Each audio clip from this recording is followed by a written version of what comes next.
It's the Powerful Communication Podcast. This is Colin Kelly from Comsteria. I'm talking today about our good friends in legal. I was running some media training earlier in the week, and actually this question's come up a couple of times lately.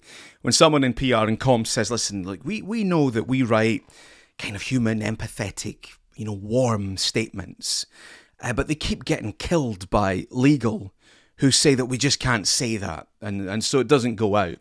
And we look cold and corporate. How do I change that? So, great question. And I think there's a few things that you could do. And I always think with these things, what can we do to be better people ourselves, So the first thing I would say is, in your day-to-day business, so before there's a crisis, right, when there's nothing happening, when things are good, maybe there's a staff conference or an away day, or maybe it's just lunchtime, or maybe you just wander past someone's desk and chat to them. It's really helpful. If you work in PR and comms, there's 3 friends I think you need at work. One is somebody that works in accounts, one is somebody that works in IT, and the other one is somebody that works in legal. And what you're trying to be is the PR and comms person that they think is okay, right? They don't need to be your best mate. Now, you might make some new friends doing this. There's a good chance you won't. But you just want to be the PR and comms person that they think is okay. And what you're going to have to do first is you're going to have to show them some respect. You're going to have to chat to them. You're going to have to respect and comply with what they're asking you to do, right? So if IT have, certain protocols with software or systems that you need to follow, make sure that you do that, okay? But beyond that, and when you get the opportunity, take an interest in what they're doing. Chat to them, be nice, be friendly. You will find some common ground, right? We're probably quite different personality-wise, but we often have just the same sort of underlying human values. We still like music and films and travel and food and, just want what's best for our families and so on. So find some allies in finance, IT, and legal. The reason, by the way, I want a friend in accounts is purely selfish. If ever I don't get paid or something gets delayed or I've got a question about expenses, having someone in accounts you can go and chat to and, maybe jump the queue is worth its weight in gold. Same with IT. If I need something done or something's not working and I got a friend in IT, and don't get me wrong, I'll do things for them as well. It's not all one way. They're really useful allies to have. And the reason I say legal is because by having some sort of friendship relationship with them, at least knowing them a wee bit, you'll understand more about them. They will understand more about you, and it will remove some of the fear. Okay? Now, the other thing that's important here is understanding that a lot of PR and comms people that I speak to have in their head some sort of a hierarchy, which usually puts the lawyer, the legal person, above them, right? I'm just the little comms person. Oh my God, they're a lawyer. Oh my God, they're dead important. And they're kind of above them. And I think I'd always challenge that hierarchy because I don't think it's true.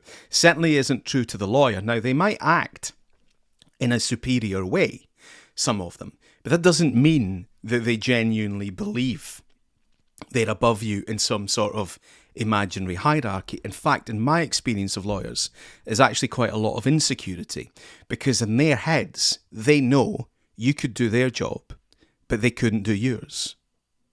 You could do their job, they couldn't do yours. That's their belief. They know that. And the reason they know that is because they know that anyone that does the training and passes the exams and then gets the diploma, if you just follow the route, you can be a lawyer.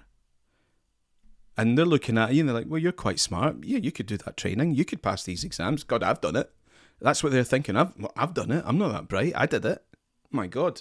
So could everybody else. That's the way they see the world. They know they couldn't do what you do because there's no rules. How do we know someone's a good PR and comms person? What do I do? What route do I follow? Well, there isn't one. That makes them feel insecure. You could do what they do if you did the training, passed the exams, complied with the code of conduct and followed the ethics. I'm not saying you could or would. All I'm saying is they believe in their head they know you could. That's what they're thinking. You could do this if you followed the route. Whereas when they look at your world, when they look at PR and comms, they're terrified because they don't see a route. They also know that the legal establishment gives them protection.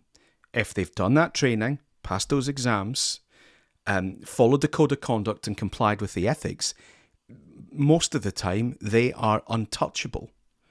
To sack a lawyer or strike off a lawyer, they have to do something outrageous. Whereas PR and comms, although there's no barrier to entry, that actually makes it tougher because it means there's not really any hiding place. And if you're not good, usually they'll find a way of phasing you out. Now, clearly, you don't just get fired because you write a bad press release, but you will get overlooked. You will get held back. And eventually, if you're really not good, they will find a way, follow the process, but they'll find a way of phasing you out. And lawyers know this because CEOs go to lawyers and say, listen, we want to get rid of so-and-so in the comms team. How do we do it? And they'll tell them. So there's a lot of insecurity there. And anytime there's insecurity, what people do is they pull back and they build walls around them and they say, this is my domain. You're not getting in. So that's what you're up against. So here's a few things I would suggest that make all this easier. What we are dealing with a lawyer is legal risk. That's what they're trained to do. That's what they're paid to do. What we have in a comms person is reputational survival. And we need to work for a business that understands that both of these are equally important, right? We can't have one without the other.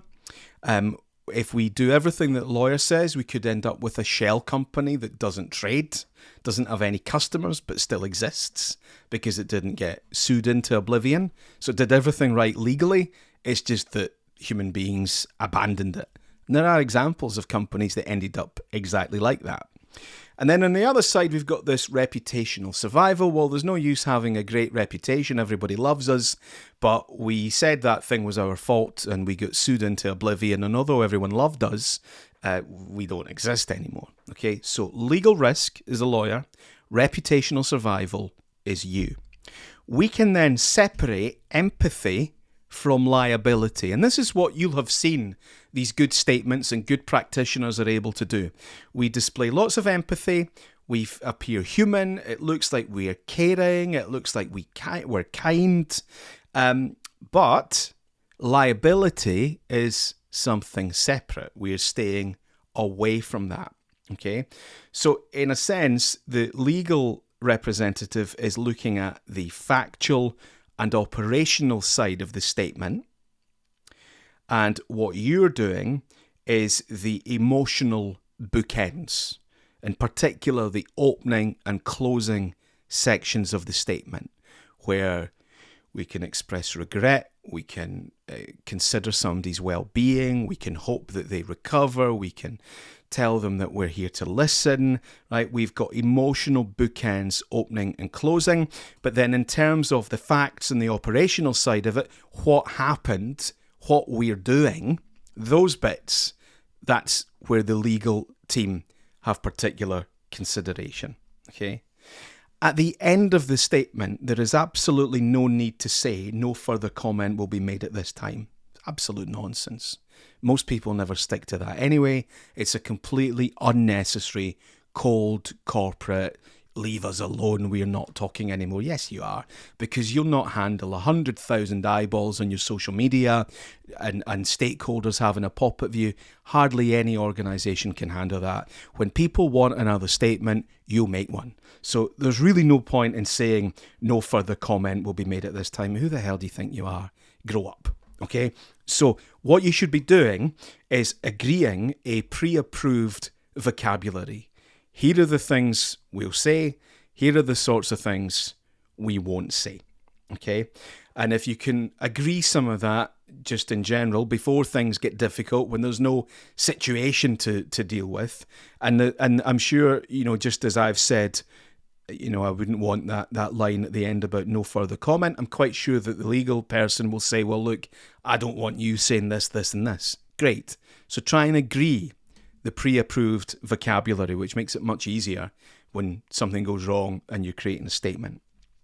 What you want to do is position yourself as risk mitigation. So the lawyer is concerned with mitigating risk, and you need to position yourself as someone that can help with that.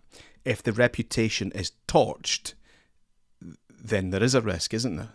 And trying to explain that and demonstrate that. Keep a clipping file of statements that you like. So if you see someone else, another organisation, handling this really well, and you think, why can't we say things like them?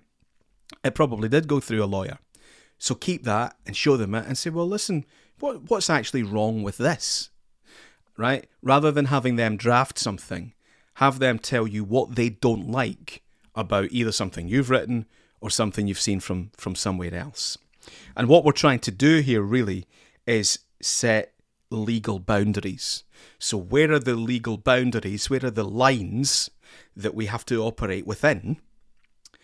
But within those boundaries, we've got the freedom and the flexibility to be more human and to be warmer and to be real. There's really no reason why HR, legal, and comms and PR can't work together. And there are examples where they do work together. Try and find an ally, understand a bit about them, recognise that in their head the hierarchy is not the same way you see it. They might be a bit insecure about you. They have a very important job to do, and they are deemed to be quite expensive. So if you can do some of this groundwork on your own, and rather than asking them to draft something, which since they've already done this terribly important work, why would anybody change it? If you can understand what they're trying to do, you draft something and then they tell us, well, where have we crossed the boundary then? What's wrong with it?